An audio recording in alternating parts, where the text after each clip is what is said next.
kemudian ini dok, ada juga pertanyaan yang paling banyak ditanyakan nomor 2. Nah, kalau kita autoimun dok, itu hubungannya dengan kita konsumsi UTSU atau SUBA itu gimana dok? Kebaikannya apa yang bisa kita ambil dari UTSU dan SUBA untuk kita autoimun ini dok? Ya kebetulan suami saya juga ada autoimun juga ya. Dan autoimun ya? Ya. Boleh ya. Jadi sebetulnya autoimun tadi kan masalah utama autoimun itu adalah di usus ya, karena renggangnya renggangnya itu. Jadi carilah produk yang bisa meningkatkan kerapatan usus. Nah, contohnya adalah kolagen dari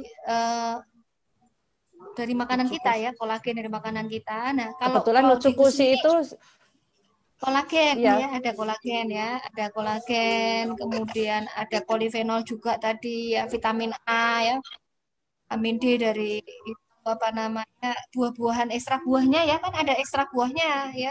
Buah-buahan tuh rata-rata punya vitamin A.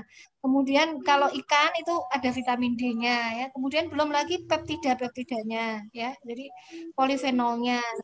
Semuanya itu dia akan memperbaiki usus dan menyeimbangkan sistem imun di usus yang efeknya nanti akan ke seluruh tubuh. Ya, jadi sebenarnya autoimun ini justru pertama kali carilah suplemen yang memperbaiki ususnya.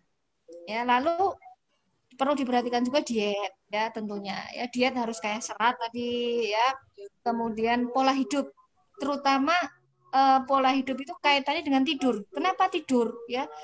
Karena saat tidur itu bukan hanya saat untuk istirahat ya. Saat tidur itu tubuh kita ibarat mobil, itu saat mobil kita itu diservis, ganti oli ya, kemudian semua dicek semuanya ya. Dicek ada kerusakan atau tidak. Kalau ada kerusakan, maka tubuh akan diperbaiki dengan yang namanya hormon melatonin ya. Hormon melatonin ini berasal dari metabolit dari makanan kita, yaitu asam amino yang namanya triptofan. Nah, triptofan ini ada pada marin placenta ya, seperti ya? Pada subarasi ya benar lah. Kemudian yang perlu kita ingat dalam perbaikan sel dibutuhkan vitamin D. Nah, vitamin D itu untuk metabolisme dibutuhkan magnesium. Ya, magnesium ini ada pada salmon milk ya, ada pada salmon milk ya. Jadi salmon milk itu salah satu sumber dari magnesium ya. Selain itu omega 3 itu juga menyeimbangkan sistem imun ya. Omega 3 dia biasanya meningkatkan yang namanya T regulator ya, sel yang berfungsi mengerem dari peradangan. Nah, orang yang autoimun itu butuh sel yang mengerem ini ya. Kemudian bakteri baik itu juga meningkatkan jumlah T regulator ini ya. Jadi sel-sel yang berfungsi mengerem. Jadi saya kira misalnya kita mau mengkombinasikan keduanya boleh-boleh aja sih, boleh-boleh aja. Ya, tapi tetap dengan melihat kondisi derajat penyakitnya ya. Misalnya kalau dia punya autoimun yang menyerang usus seperti inflammatory bowel disease ya, kita harus hati-hati juga. Akan tetapi ada bukti memang peradangan pada usus baik dengan pemberian bifidobacterium dan enterococcus saja ya. Artinya kalau di situ ada tambahan polifenol, ada tambahan omega 3, ada kolagennya, insya Allah bagus lagi kan. Kalau misalnya kita meneliti ulang ya, formula yang berbeda, yang di situ ada kandungan kolagen, ada kandungan mineral dari salmon milk itu tadi ya.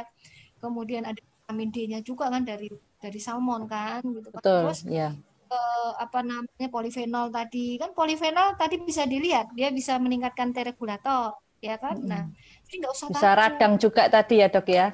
Iya, kan bisa kalau menekan radang ya, biasa kan kalau orang autoimun apalagi rheumatoid arthritis itu kan paling mudah radang ya dok ya. Iya, benar. Apalagi kalau yang seperti lupus ya, seperti saya ini menderita lupus ya, organ-organ yang sudah diserang otomatis diregenerasi. Nah, kalau dalam terapi regeneratif yang digunakan, yang hanya bisa digunakan adalah stem cell ya, stem cell. Akan tapi stem cell manusia sendiri harus dilihat sumbernya. Dia sumbernya dari embryonic stem cell, dari misalnya darah dari tali pusat misalnya, dia akan bersifat embryonik stem cell, maka ada efek samping ya, ada efek samping ke tumorigenesis yang dikatakannya justru memicu kanker ya. Akan tapi kalau dia hanya berupa sekretomnya, ya sekretomnya tentu tidak. Sekretom itu kan dia hanya peptida dan materi genetik ya sebetulnya ya. Protein ya, sinyal-sinyal protein kemudian hormonnya ya. Dia tidak akan menimbulkan dampak efek samping seperti kalau kita disuntik dengan stem cell. Dan lagi pemberiannya, kalau pemberiannya itu per oral ya insya Allah tidak akan menimbulkan efek samping ya, kecuali kalau Oral itu diinjeksi. berarti makanan ya dok ya, karena kan Ya, dalam bentuk makanan ya. karena gini Eh, dok, banyak yang bilang begini, loh ini kan makanan, ini kan bukan suplemen. Nah itu kan banyak juga pertanyaan orang ya yang mereka iya, takutkan, kok makanan, mereka nggak percaya kalau makanan itu bisa bisa menjadi menyembuhkan. obat. Nah ternyata kita belajar dari Bapak Hippocrates ya, ternyata bahwa makanan itu adalah maksudnya sumber utama malah yang bisa mengobati diri kita Ya, sendiri ya dok ya. Jadi iya. Dan apa yang kita makan. gini, kaidah dalam kedokteran itu, ya kaidah yang umum itu, yang namanya menterapi penyakit, kalau kita bisa menyembuhkan dengan terapi non farmakologis, terapi non farmakologis itu terapi tanpa obat, ya. Maka ya sudah tidak akan dikasih obat, ya. Jadi ada tahapannya kan. Jadi pertama kalau dengan terapi non farmakologis dulu sudah baik ya tidak akan diberi obat ya. Tapi kalau ternyata dengan terapi non farmakologis kok dia tidak membaik ya nanti akan ditambahkan obat. Begitu kaidahnya.